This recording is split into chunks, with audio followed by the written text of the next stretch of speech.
क्या सिर्फ ठंडा या लेफ्ट ओवर चावल खाने से ब्लड शुगर स्पाइक कंट्रोल हो सकता है? सोशल मीडिया पर यह हैक काफी वायरल हो रहा है और कई लोग इसे डायबिटीज फ्रेंडली ट्रिक भी बता रहे हैं। लेकिन क्या सच में फ्रिज में रखा हुआ राइस फ्रेश गर्म चावल से ज्यादा हेल्दी होता है? तो इसी पर और ज्यादा जानकारी लेने के लिए हमने बात की miss Veena V, chief clinical dietitian and HOD department of clinical nutrition and diabetes, Aster Whitefield hospital Bangalore से। डॉक्टर वीना के मुताबिक राइस हमारे डेली डाइट का एक इम्पोर्टेंट हिस्सा है, लेकिन इसका हाई कार्बोहाइड्रेट कंटेंट अक्सर ब्लड शुगर को लेकर चिंता बढ़ा देता है। इसी बीच एक पॉपुलर क्लेम सामने आया कि अगर कुक्ड राइस को ठंडा करके या लेफ्ट ओवर राइस के रूप में खाया जाए तो उससे ब्लड शुगर स्पाइक जो है वो कम हो सकता है। एक्सपर्ट बताती हैं कि जब राइस को कुक करने के बाद ठंडा किया जाता है तो उसमें मौजूद डाइजेस्टिबल स्टार्च का कुछ हिस्सा रेजिस्टेंट स्टार्च में बदल जाता है। रेजिस्टेंट स्टार्च बॉडी में धीरे डाइजेस्ट होता है, जिसकी वजह से ब्लड शुगर कंपैरेटिवली धीरे बढ़ सकता है।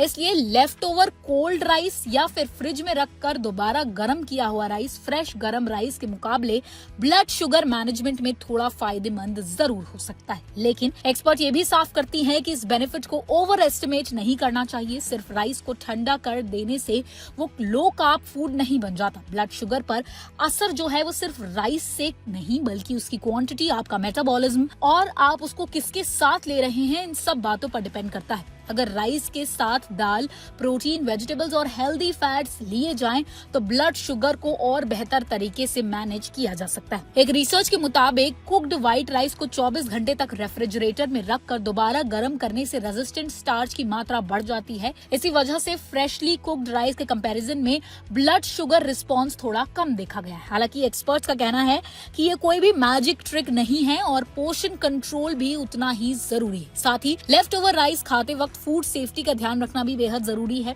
एक्सपर्ट कहते हैं कि कुक्ड राइस में बैसिलस सीरियस नाम का बैक्टीरिया डेवलप हो सकता है अगर उसे लंबे समय तक रूम टेम्परेचर पर छोड़ दिया जाए। इसलिए राइस को पकाने के 2 घंटे के अंदर रेफ्रिजरेट करें, शैलो कंटेनर में स्टोर करें और 1 से 2 दिन के अंदर कंज्यूम कर लें। राइस को दोबारा गर्म करते वक्त इंश्योर करें कि वो पूरी तरीके से स्टीमिंग हॉट हो और एक ही बैच को बार बार रीहीट ना करें। तो अगर आप ब्लड शुगर कंट्रोल करने के लिए लेफ्ट ओवर राइस खाने का सोच रहे हैं तो याद रखिए कि एक स्मॉल बेनिफिट दे सकता है, लेकिन हेल्दी डाइट, बैलेंस्ड मील, पोर्शन कंट्रोल और प्रॉपर फूड स्टोरेज ही लॉन्ग टर्म हेल्थ के लिए सबसे ज्यादा जरूरी है।